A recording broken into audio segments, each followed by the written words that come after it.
They said she had nothing. And yet, every morning, from the smallest corner house on Maple Street, the scent of warm bread and lentil stew floated through the air like a quiet hymn. The woman behind it all was named Martha Elkins, widowed at 37, childless, poor, and barely scraping by. But no one went hungry on her watch. Not the old man who collected bottles for coins, not the single mother with bruises too deep to explain, not the boy with holes in his shoes and eyes that never met yours. Each day, Martha lit the stove in her crumbling kitchen before the sun even dared rise. No cameras, no applause, just the soft clinking of pots, the stirring of hope into whatever humble ingredients she had left. Her neighbors called it foolish. "She can barely afford her own meals," they whispered. "She's wasting what little life she has left." But Martha never seemed to hear them.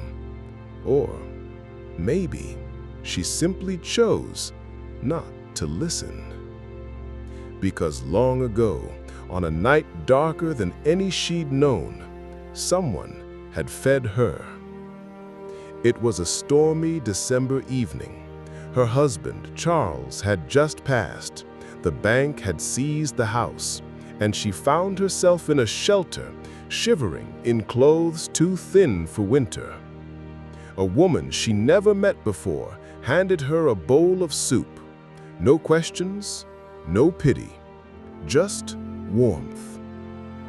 That moment, it branded itself on Martha's heart. She made a promise that night.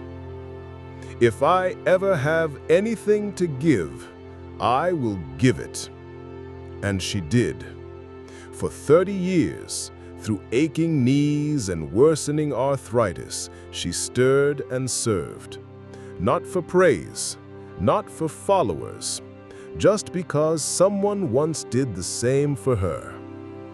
But the world rarely notices its quiet saints until they're gone. When Martha passed at 68, it was supposed to be a quiet funeral, the kind with 5 or 6 old friends and a distant cousin who arrived late.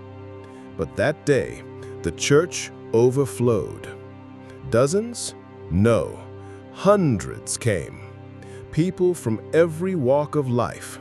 A businessman in a tailored suit who'd once slept on benches. A nurse who confessed that as a teenager, Martha's meals were the only kindness she knew. A man with tattoos and tear-streaked cheeks, holding his daughter's hand, saying, "This woman saved me." Even the mayor came, and when he tried to speak, he choked up, because he too had felt her impact. Years ago, as a young boy escaping an abusive home, she had served him stew without a word, just a nod, and a smile that felt like sunlight. In her will, Martha left nothing. No property, no savings, no heirlooms. Just a handwritten letter. "To whomever finds this, I had very little in life, less than most, more than some. But I found joy in feeding those who hungered. I found family in strangers. I found purpose in service. If you've eaten at my table, promise me this: feed one person in my name, just one. That's all I ask. With love, Martha." And slowly, something remarkable happened. In neighborhoods across the city, signs began to appear in small cafes and soup kitchens. Martha's Corner. One free meal, no questions. She became a movement, not because she had influence, but because she had impact.